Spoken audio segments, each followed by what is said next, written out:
Hey everybody, it's Rebecca Wolf from Girls Gone Child, and today we'd like to welcome Jen Levinson of Jensless. Jen, thank you so much for joining us. Today we're talking about a tougher topic, how to talk about death with your child when your pet is dying.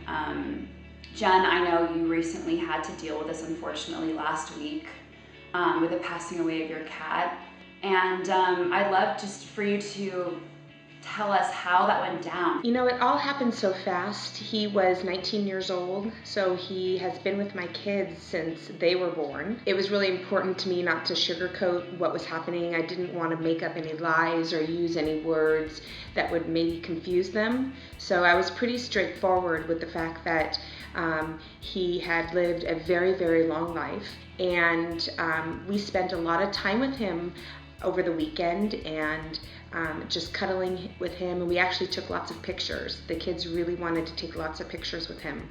And Monday morning, before they left for school, they all hugged him and they said goodbye to him. My mom's cat died last week, actually, and and my nephew actually had a kitten who died last week, which was really sad. And how do you explain that to a kid? Because we've always told him pets and people die when they're very, very, very old.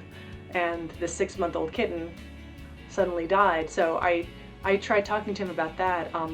And I think you always have to just kind of gauge your kids' reactions and how much do they want to know and how much do they not want to know. And he's 8 and I don't know, he just didn't want to talk about it. Death is definitely in our house a subject that we talk about pretty regularly. And we do it in a way I think that's very, very matter of fact and always have. Death is sad only because it means we're going to miss the things that die, but death is so natural that we talk about it as something that just happens. I think when a pet dies, it's maybe, or is it, a good opportunity to start talking about our own mortality.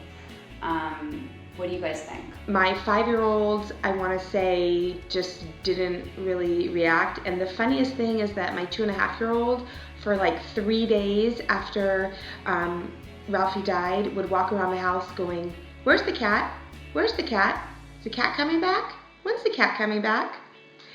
And it was just so funny that out of all the kids, the 5 kids, that he would be the one to do this. He was so incredibly curious. My kid's really strange, I think, in this way. He's a funny guy. He doesn't ask questions. He will just start telling me about death and how you die. And he'll tell me, it's a little creepy actually. When he was 3, he said, heaven is not above us, it's actually right here in a different dimension. And I was like, oh, okay. I've given birth to some kind of holy man.